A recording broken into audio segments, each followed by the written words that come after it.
Well, we're back, and of course, during the 2 days of the Centre Court Masters Festival with Poets and Quants, we love to talk with the admissions officers and get a sense of the different programs, but this is also a wonderful opportunity to bring in the voices and the experience of the careers teams at the world's top business schools. And already just before we got started, they were expressing their optimism and very positive thinking in terms of what they're seeing. So it's lovely to welcome Zoe McLaughlin. Some of you will also know Zoe's work for the full-time MBA students at the London Business School, but as the head of employer engagement, also very much involved with the Masters in Management students. Coming in from Berlin, it's lovely to welcome back Marcel Kallis, Director of Career Services at ESMT Berlin. From the 30th floor of their new tower campus in Madrid, Daniel De Paulo. Daniel is the Senior Manager of Global Recruitment at the IE Business School, where my co-host John Byrne had just enjoyed a few days with the team in Madrid. And from the elegance of South Kensington and the Imperial College Business School, it's lovely to welcome Gemma Robertson, who is Director of Employer Relations. Now, Marcel, you talked about an optimism. And as we think about Masters in Management students, a program that you launched very successfully just a few years ago, why do you think it is that the Masters in Management is proving to be such a popular choice for applicants to ESMT, but also such a popular choice for the recruiters that are looking for this top international talent? It's actually a little bit longer than a few years. Time has gone quickly, hasn't it? We are inviting our first, 5 years anniversary of alumni. Now, we started the program with a very small cohort in 2014 already. That's almost 10 years ago. Berlin was also a different city than it is now. Maybe we can connect it a little bit to that. The program grew in numbers super fast, in number of students, but also what grew very fast were also the career opportunities in a city like Berlin. So Berlin became, in a very relatively short period, a startup mecca. It's one of the important hubs in Europe. Companies who were there and startups are not startups anymore. You can call them scale-ups, but all those activities and all those innovative companies, they offered many opportunities for our students. And you asked me at the beginning, are you positive? I'm super positive. One of the examples is that we have a career fair coming up, and without basically any marketing effort so far, we filled already half of the space.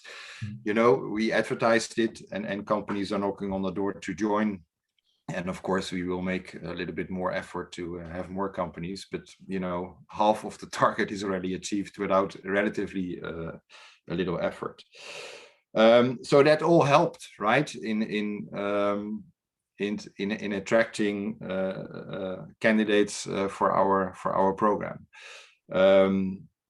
I don't know how it is for the other schools, but we see at the ESMT that many of our MIM student, Master in Management students, they are focusing on a career in the German market, and there are opportunities, plenty. We see at ESMT a large diversity where people go, but I would say that the majority, the biggest number, goes into this vibrant startup or scale-up scene, but also, and you can call it the fintech or technology sector, but also in consulting, and then on the third spot are maybe the large, the DAX companies, which is maybe in a different order than at other schools at the moment. Right. Compared, Zoe, to the full-time MBA program with maybe students or graduates late 20s, early 30s, we're looking at a master's program that is very much about pre-experience.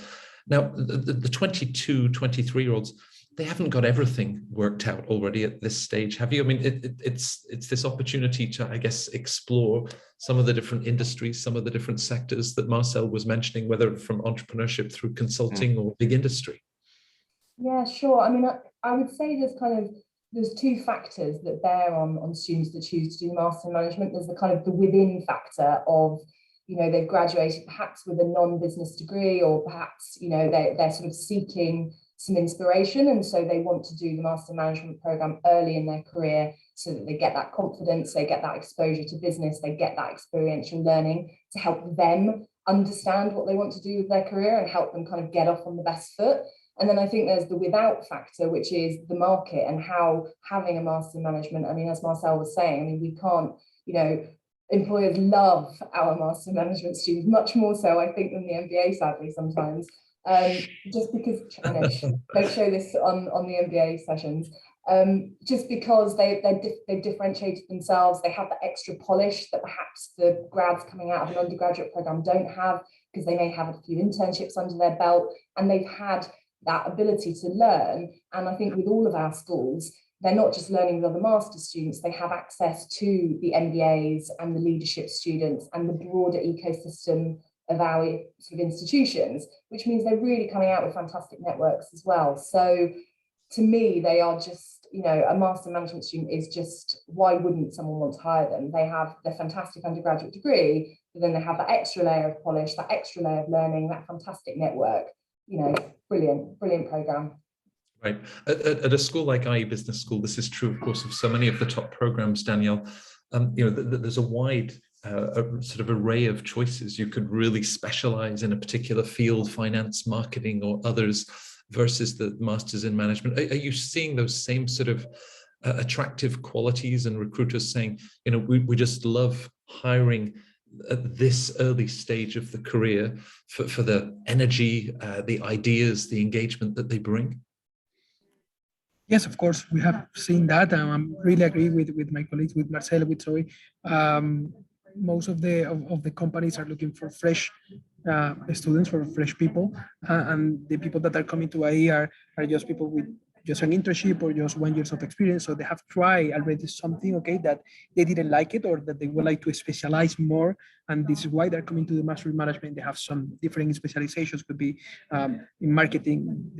At IE, the first 5-6 months are a course. So all the students are looking the same, but then they're able to specialize more in marketing, or in finance, or in cost control, or finance, among others, or entrepreneurship. So they're able then to specialize, and they're going back to the market really quick in just 1 year, so they can put in practice all the knowledge that they got in the bachelor, but then also in the internship or the year that they work, then in the master, and they have really clear where they would like to be, you know, what they try and what they like, what they didn't like, and go for it really quick with just 24, 25.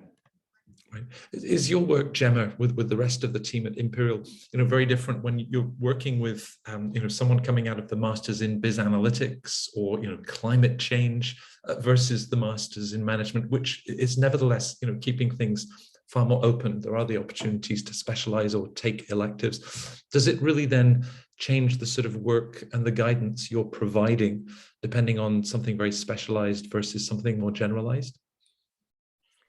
Yeah, I mean, I was just going to say, like, obviously at the Imperial College Business School, we have 15 MSc programs, and we have obviously the finance. So it's a bit similar to what Daniel was just talking about there, in terms of we have, it kind of differs different, I think, from, say, MBA, that typically we would have a much more experienced profile of candidate coming through versus those with maybe less experience on some of the other programs. But that said, we also have some experienced talent that are looking to get a deeper dive in a specialism, a bit like what you were just referring, whether it's our international health management. So we kind of have a large proportion of our employers are definitely keen to connect with that graduate market sort of entry level opportunities, and those programs give them a real edge in the market, based on the kind of, especially sort of, you know, with the focus in CCMF for climate, as you mentioned, or if it's business analytics. But we also have some that come with experience, actually, that also then go into a more experienced high market, and our employers are also keen to connect with that talent too. So it depends on what the kind of profile and the background of the individual is, that's sort of assessing whether they're trying to get a deep dive versus maybe the breadth of what might be an MBA if they're coming with experience. Right. Marcel, with you now sort of celebrating that graduating class, the first MIM class at ESMT 5 years ago, as you look at perhaps, you know, the work of the careers team, not just to help them identify the career opportunities as they finish the program, but presumably you're also then setting them up with a framework and skills for then that next position beyond the Masters in Management 3, 4, 5 years later. I hope so. No, but it is. So I can hear my dog barking. I hope you don't. We might get more viewers if we bring in children and animals. So yeah, you have to imagine that many people arrive in Berlin for the first time. They do a master straight after the bachelor degree, and some are really green behind their ears, right? You know, they have not really a clue what they want to do in life. So and for sure we are helping them. What I think also helps for them, but also later maybe in their career, that the fact that they choose, mostly, not all of them, those scale-ups or startups where there is less hierarchy, where there is more room for growth, there is more room for innovation, there is maybe more room for their own creativity, that already also builds up on the framework which they can use maybe a little bit later in their career. One of the aspects I wanted to stress out also is that Germany, for example, is a very internship, and also we call them student assistant focus country. It's very normal for a student to take up a job next to the education, and you are allowed as a student to work maximum 20 hours a week. So first of all, you earn money, but that's not the most important thing. But you can have access, mostly when they come back from the internship, you know, to work as a student assistant in an organization. And sometimes those student jobs, they turn out to come in a full-time position. But I think you know, choosing this scale up or startup job, that really builds up the framework for a very fast, and we see that for a relatively fast growth within an organization. Because if other people see you, how you function and how you grow and how you deal with other people, you know, the floor is basically yours. So I think that helps definitely to, you know, next to the role we have for them when they are in our school. Right.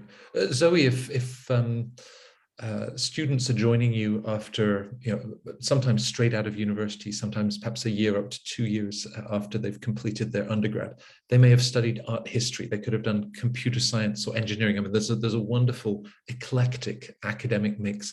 Do you feel that in terms of next steps of career, that then the Masters in Management, things are getting a little bit more serious? You know, you've done that undergrad, perhaps with no firm sense of where you wanted to go next, and therefore, you know, what you and your colleagues in career services is offering really provides that sort of framework and structure for thinking about next steps.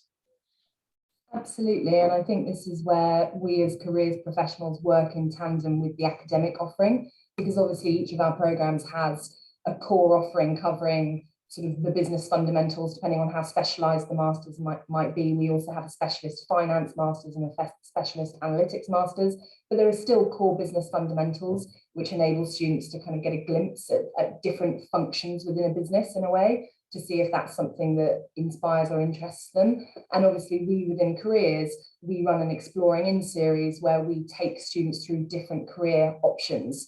And that's everything from, you know, the startups and scale-ups that Marcel was talking about to entrepreneurship. We actually have quite a few masters who are quite successful in setting up their own business after the programme, right through to the more traditional industries. I mean, if we look at our Master in Management, consulting is and continues to be, and has been for the last 10 years, still the primary location for our Master in Management students, and also the analytics and financial analysis students. It's a popular choice, I think, because it's almost like doing another generalist degree, in that it enables you to see business from lots of different angles and kind of postpones the decision-making process for a few more years. But yes, I mean, we certainly help bring that exploring careers into everything we do when we work with students. And then that's also backed up by all of the various professional clubs that we'll have on all of our campuses, where students get a chance to really experience, you know, consulting case projects, you know, climate projects, something to do with healthcare. So they really get that chance to practice and try. And then with the internship options, we have the 4th term option in our program, so students can stay, do an internship and then come back. They have the option to try something and see if they like it or not. So yes, the entire program in a way is built around safe exploration and that ability to try lots of different things. Right. Danielle, Marcel has talked about sort of the the energy, the power of Berlin and the German market, whether it's startups, scale-ups, and of course, so many Fortune 500 companies also based there. For many of the students at IE in that United Nations campus of yours, this will be a first international experience. Do you think that the Masters in Management is then providing them both with opportunities they could pursue in Madrid and in Spain, but also then providing them with opportunities for a next international step beyond the school?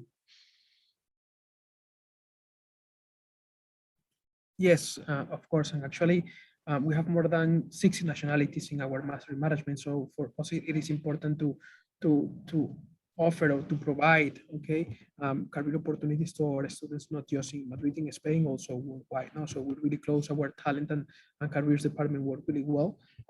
We have offices worldwide and connections, and a lot of link with Latin America, for example, and we work really close with multinational companies to offer not only in our job back jobs in Madrid, also worldwide. It could be United States. We have seen a really increase of students coming from, for example, India, and we are working in the market with our business and development market, doing business to business relations with some companies, B2B relations with some companies in India in order to provide job opportunities and career services in those countries, not just in Spain, in Madrid. Right. Because just for once, US business schools are playing catch up with our top European schools that have been involved in these specialized masters in management for so long. Gemma, when you see that sort of early career stage, and as they're thinking, well, I could maybe wait another 3, 4, 5 years and do a full-time MBA. What do you see as some of the compelling reasons to get the masters at this early stage? Is it the doors that it opens, the opportunities, accelerated opportunities, and presumably also salary development too? Yeah, of course. I think that, focusing on the international management, sort of masters in international management that we have here, I think that the students that sort of explore that as a program just see it's very similar, I think, to what Zoe was just referring to. It sort of opens up and it gives them a lot of insight, not only from the program itself that's created, but just what the careers can offer in terms of sector insight. So from our programs, we see a lot of students going in, similar to what Zoe mentioned, the consulting sector, but also in the finance and technology sector. And I think that's something that we're able to kind of bridge and create those connections where there are those graduate level opportunities. They're really keen to see talent coming off the back of that program that can apply their learning directly into those opportunities, where we see quite a lot of volume, especially in what we would call a milk round window, I suppose, that happens in typically that autumn term. So there's a particularly busy environment going on right now for those sorts of candidates applying for some of these programs, as well as, of course, the sort of more ad hoc all year round recruitment that also takes place for some of these organisations that for us would happen across the spring and summer terms. So I think really, the programme sort of not only from what they're learning via the actual the programme itself is just that in collaboration, as Zoe said, with the career support that's available to them to make those connections, to be able to give them that career support, that one-to-one coaching, that kind of like as they can have on the MSc programs, that one-to-one career support to be able to help them in terms of their target applications, CV advice, online application process review, as well as just getting all of that sector webinar and insights and spotlights into what the various careers actually are to help then give that insight to support them with then going on to apply for roles. Right. Well, I would love to spend some time looking at all of these sort of magic ingredients, because as you say, that it's personalized, one-to-one support to really then explore these options, which many just did not have access to during their university years. Marcel, you've already filled half of the places at the upcoming careers fair. The other half, I'm sure, will also fill as we emerge from a pandemic. You've talked about the appetite from consulting firms or, the startup and scale up ventures. Do you see any industries where, there's either a renewed demand or, we talk about challenges in supply chain. Of course, tech, healthcare are also fields that have emerged very strongly through the pandemic. What do you see in the next sort of 3 to 5 years will be some very strong sectors and career tracks? I simply think that the trend, in the industries you mentioned, technology, consulting will stay, definitely. What I do see, however, maybe the way of working might go maybe in a little bit of a different direction. If you look at the last, 1.5 year, where students were forced online, that they also maybe demand different things from their employer, like, I don't know, flexibility, a new approach to how people fill their day or divide their hours. That will stay, I believe. It was super challenging because the pandemic started when everyone was just 2 days before starting an internship last year. I remember it very well, and it mixed up a lot of things. But in the end, most of it solved and it worked out. People became super creative and had a different approach. And I think the trend is more, not maybe the industries. I think that will stay. Technology and consulting by far out the most demanding. But it's more maybe the way they work, how people interact with each other and interact also with an employer, and have more or different expectations from them, mostly related to this flexibility they want to have within their work. That is my 50 cents on it. So Zoe, do you see that shift in expectations, either in terms of the way that we work, remote working among other things, but also maybe in terms of a sense of purpose and the impact that this generation are looking to have in their career? Absolutely. I mean, when we obviously sort of survey students when they join us in terms of what's important to them in their careers, and 10 years ago it might have been salary or title or something to do with external appreciation, and now much more so it is about adding value, about working for a firm that's congruent with their own personal values. And I think employers are realizing this more and more, and whether that comes from work-life balance in terms of understanding what's important to an employee, through to making sure that even at junior levels, employees are able to have a really tangible effect and impact on what the business does.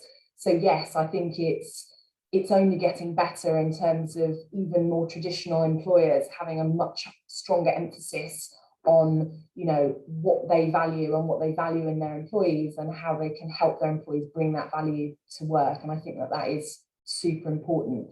I also think that's opening up some new industries. I've seen far more students in the sort of recent cohort who are interested in people careers, so kind of human capital management, diversity and inclusion, these kinds of things, which perhaps in the past people might do an HR master's to do, but they wouldn't necessarily do a master's in management or an MBA.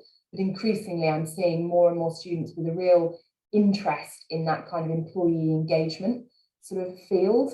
So I think that's definitely one that we'll see growing. And we've just actually set up a new student club within the sort of the people professions to help support students who want to work in that sort of diversity space. So I think it's kind of the student urge to do good is driving perhaps some of the opportunities that are coming along, and whether that's in the people professions, whether that's in renewables, we're really seeing that across the board, and it's a good thing all round. Given, Daniel, how busy faculty are keeping your IE students in the classroom, and the sort of business skills that they're learning, how do you then enable them to get a closer look at an industry or a particular company and its value system? Is that through internships that they can do, or company projects? How do we give them that opportunity to explore and discover? Great. Yes, well, we give to them, okay, the opportunities to choose, okay, at the middle of the program a track, okay, and in that track they will have a specific project, okay, in that area. And we have international business, okay, that is more related to consulting as a strategic management. So we work with consultancy companies there. Then we have the tech lab, for example, that we work with digital transformation companies, okay, it could be IBM, Microsoft, and they're working a digital transformation project.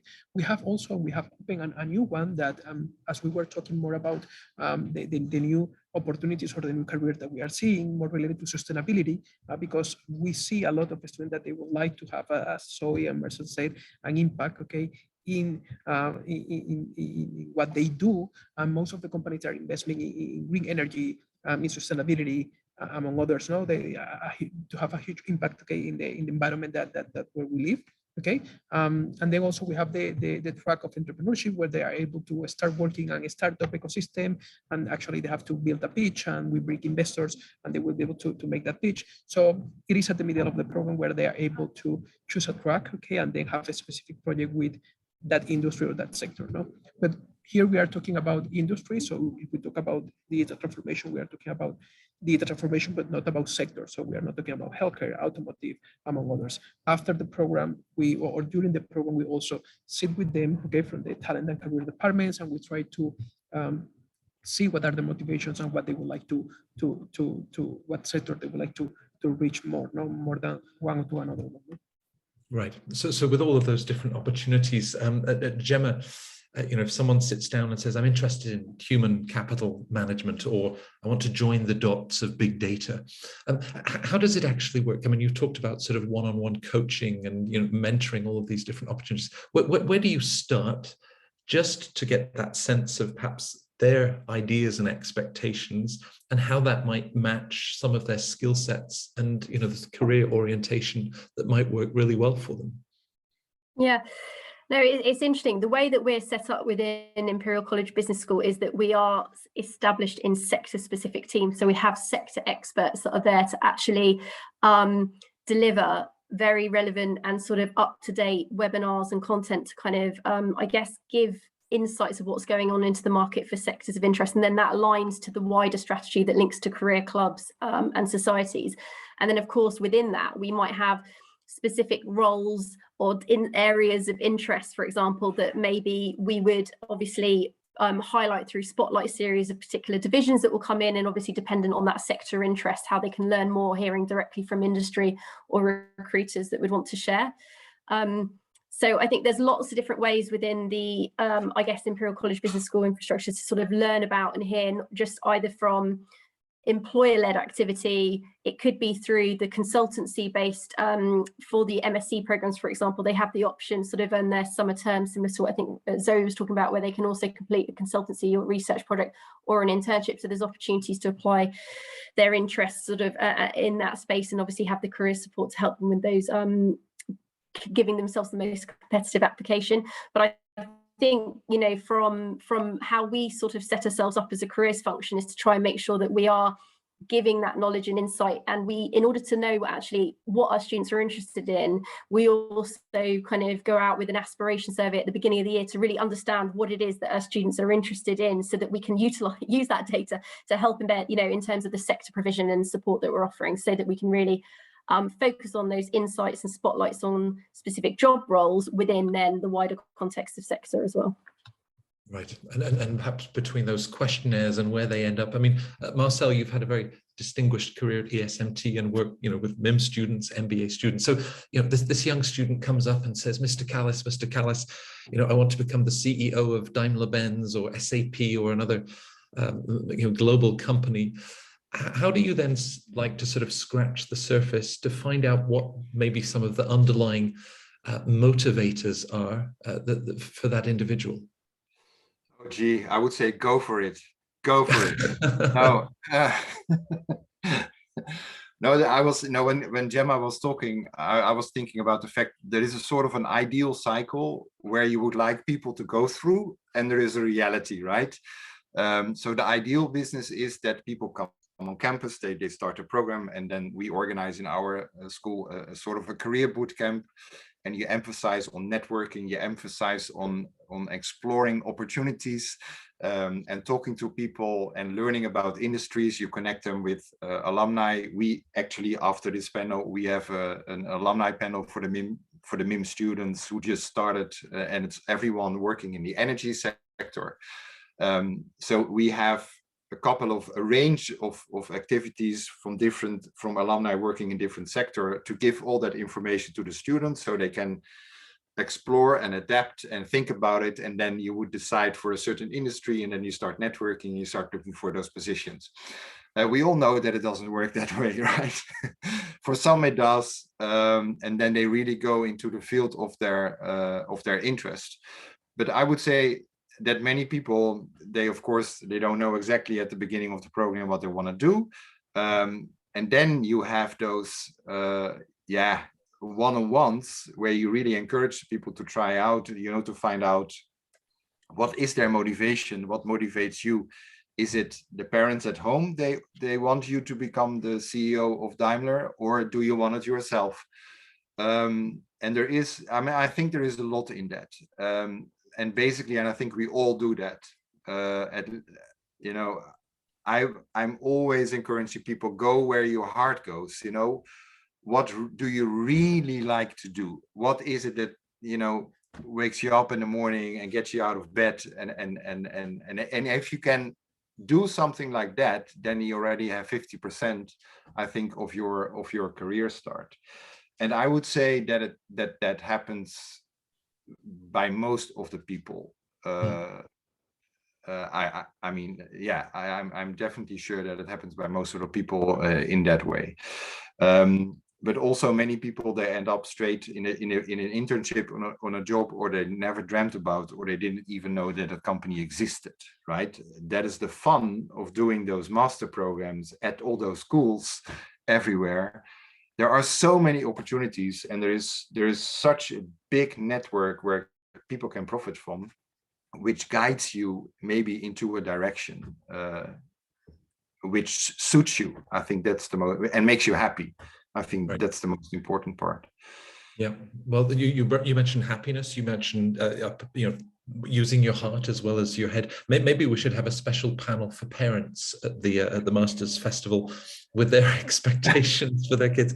So I finally get into London Business School and the Masters in Management, and then I'm talking to my fellow students. I say, I've got an appointment with Zoe McLaughlin. Zoe is head of employer engagement. She knows everybody. She's just going to be able to find me this great job. She can even get me theatre tickets or a place at the best restaurants in town. That's true, right, Zoe? I mean, just at the reality check, this requires hard work, thoughtfulness, real dedication and determination. Absolutely. I mean, one of the banned words in our team is placement, because we'll often speak to students and they'll be like, we want to talk about placements.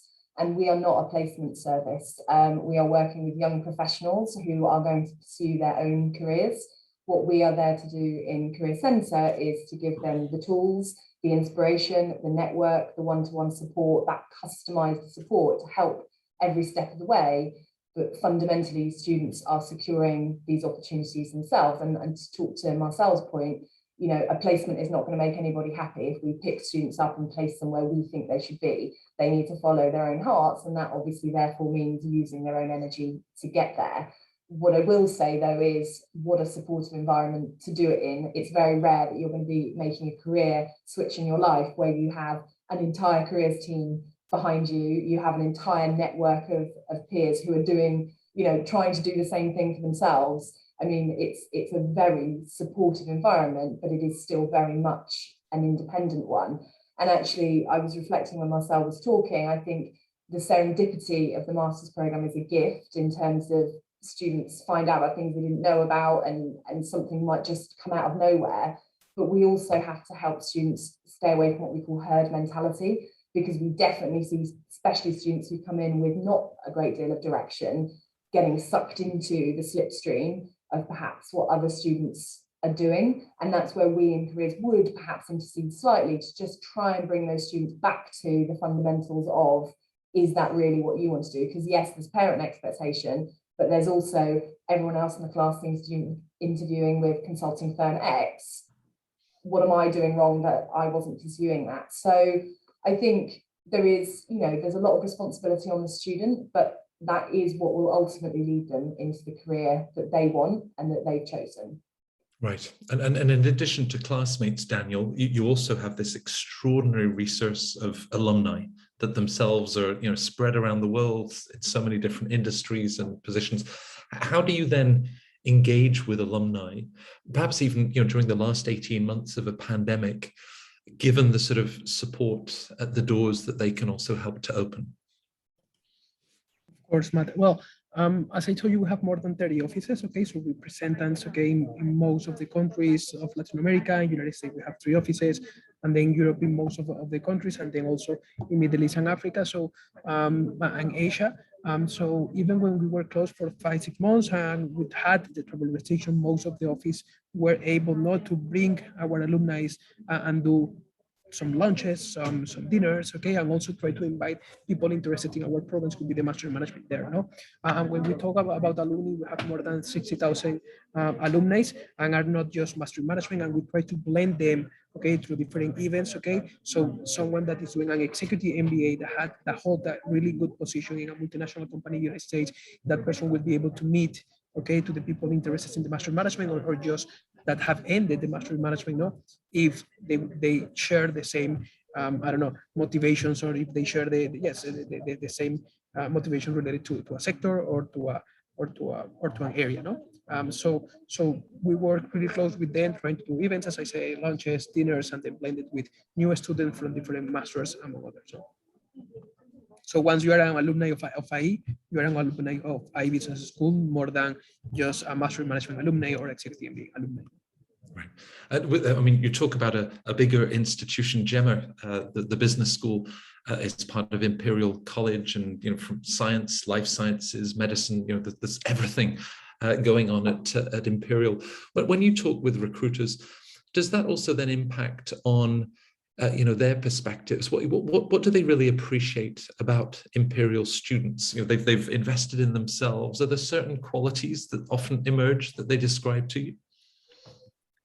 Yeah, that's a really good question. I think that, yes, I think that definitely from our employer's perspective, they really value the sort of the brand and the perception, and are kind of like leading faculty in terms of being voices and experts with some of our centers of excellence as well, that they know kind of filters into the delivery of the curriculum for the students.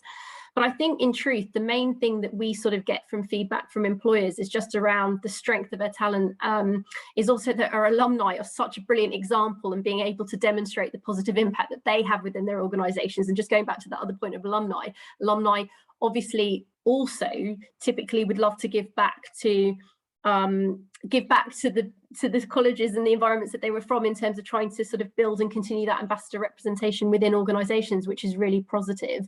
I think that we also find that employers' perspectives of the students, and I think this links back to the career support as well that's in place, but the students are really well prepared. They really understand about the companies. They've really researched their roles well in advance of attending any events that might be taking place, or actually preparing for the interview process, which is great.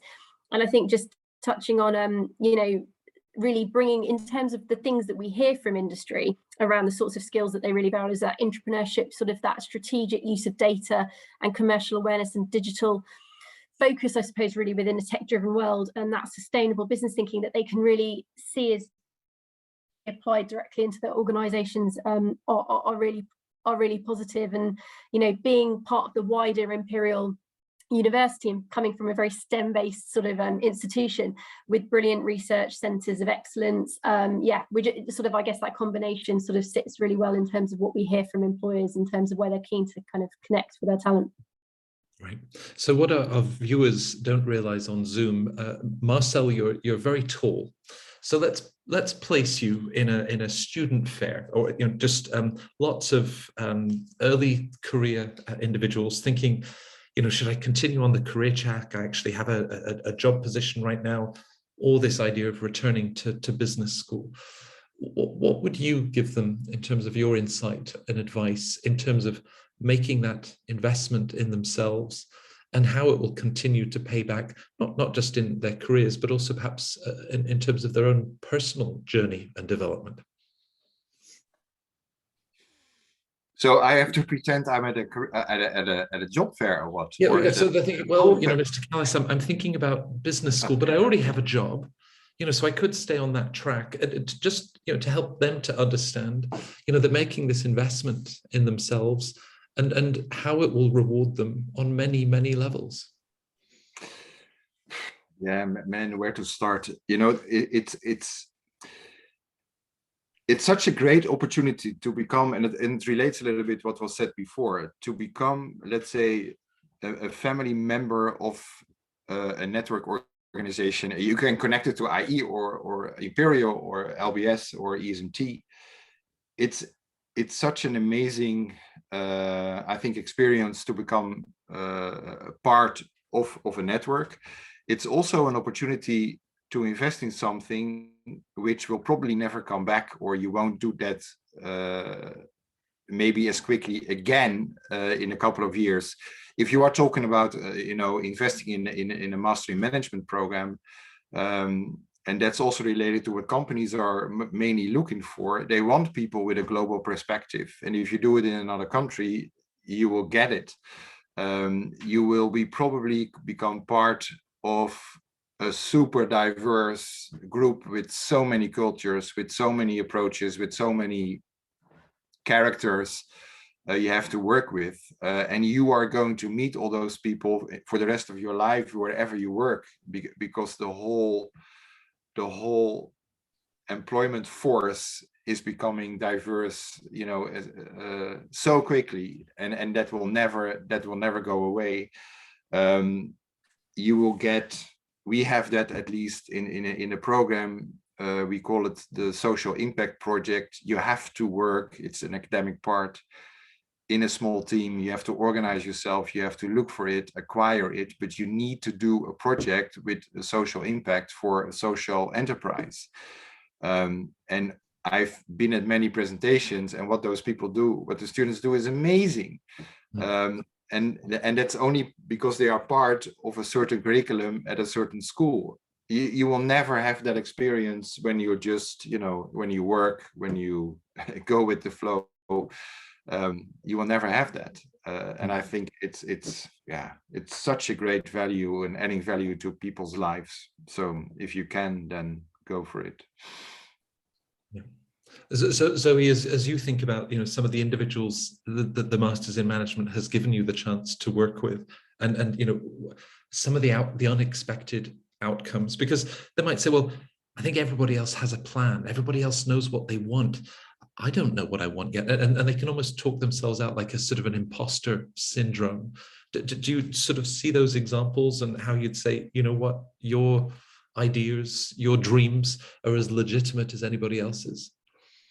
Absolutely. I mean, and I think, that's the sort of unspoken thing about joining one of our schools, in a way, is you might have been the absolute top 5% in your undergraduate program. You might be the best intern at the company you're working at, but then you come to one of our schools and you're surrounded by such talented individuals that students can often feel slightly overwhelmed of just, oh, wow, I thought I was special, and actually there's lots of different variations of special. And I think, that is something that we help students to work through. And I think everyone's mentioned soft skills, and I think that is what that program, the program gives, that ability to sort of really become a leader, to really work in a team, to really have good examples to bring when you're talking to future employers in terms of how you flex your interpersonal skills. So absolutely, there is a lot of doubt and a lot of comparing that goes along the way. But I mean, if I think about one of the students I worked with really closely, he's a very successful entrepreneur now, very successful. I mean, his adverts keep popping up on my Instagram feed. But I mean, I worked with him for months because he was convinced he wanted to be a consultant, because he came from a family of consultants, and because 40+% of our master management students go into consulting. And it took quite a long journey for him to really realise that he would hate it. He would hate to be told what to do. He would hate to conform, and that he was much, much better being an entrepreneur. And it just took the time on the program to build that confidence, to build lose some of his risk aversion. And it took, 11, 12 months. But by the time he finished the program, he was ready to become an entrepreneur. And it was just interesting seeing how we as an institution had managed to really help affect that change. It was always in him, but it was just he needed the environment to unlock it. And I think that's always fantastic when you see that happen, when you see a student really find their flow. Right. And with entrepreneurship, Daniel, one of our viewers said, well, of course, IE and entrepreneurship, they go very well together. Some will say, hey, I just need to roll up my sleeves. I don't need a business degree, to become a successful entrepreneur.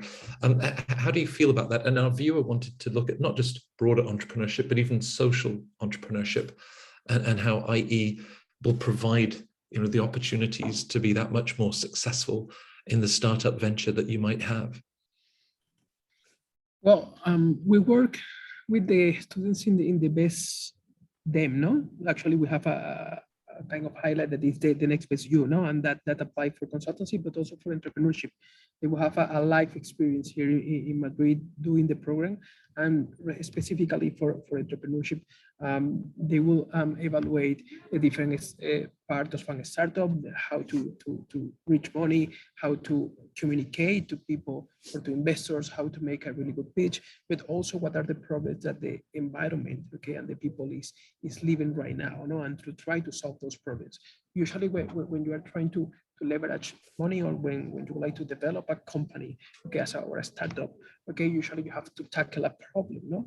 But we would like to, with social entrepreneurship, we are talking about trying to tackle problems that the people are having in the daily, or the planet problem that maybe the planet is having, no? So we are giving that information to our students, no? And try to focus them to that they will be able to focus, no? And also not just problems that are related to money, also problems that are related to the environment, and how to solve those problems. And in that order, they will be able to create social entrepreneurship, no? Got it. Great, thank you. And Gemma, just a final question. You mentioned as we started the webinar, what was it, 19 different specialized master's programs, including the Masters in Management, Finance, Business Analytics, and so many others.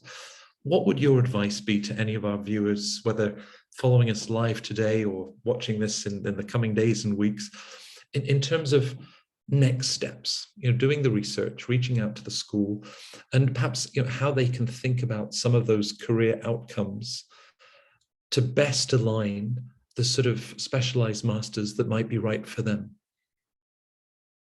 Yeah, of course. It's 15 masters programs that we have. I don't want to keep adding people in. Just to kind of explain, across the finance suite, and then a specialized suite, and then we also have the MBAs, which would take it up to that that you mentioned. But yes, in terms of just advice, I think it's a little bit actually with what you were just touching on there, actually, Matt, sort of in terms of doing that research, really kind of thinking about your career goals, thinking about where you're wanting to go and how you can kind of do your research, look at the employment reports, look at the kind of, the careers impact with regards to the programs that you're interested in, really think about, there's so much information that is shared by all of our universities.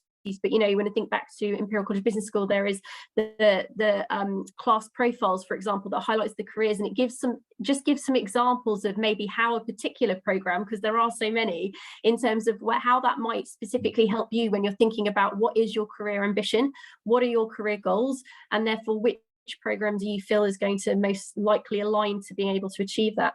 And I suppose the more you can do in terms of researching, attending webinar events, kind of joining the admission kind of sessions that are run, joining panel conversations, even hearing from alumni that demonstrate what the program, how that actually enabled to help them, it can really, I think, bring it to life to help students thinking about if there might be, they're exploring, I don't know, particularly which management program might they consider within a suite, for example, of whether it be a management or international management, or whether it might be strategic marketing. Is it more specific, or is it actually a more specialist program, as you touched on, sort of that they're interested in? So I think my advice would be just sort of thinking about what are some of those career goals, and utilizing and leveraging all of the great information that's available to help with that research, and just joining sessions to sort of ask questions and hear from from people that have done it before, which there's nothing better, I think, sometimes than hearing from people that have been exactly in your place, completely understand the kinds of questions and things you're thinking about, and then actually shows where they've been able, what they've been able to achieve following program, which is kind of inspiring as well, I think. Well, to bring us full circle and wrap up, we said as we went live, you have to be positive in life, and all four of you bring that positivity, that energy, in part because it's clear that you love what you do, and to be able to see the journeys that these individuals take, even when their faces then appear in advertising on Google AdWords, Zoe.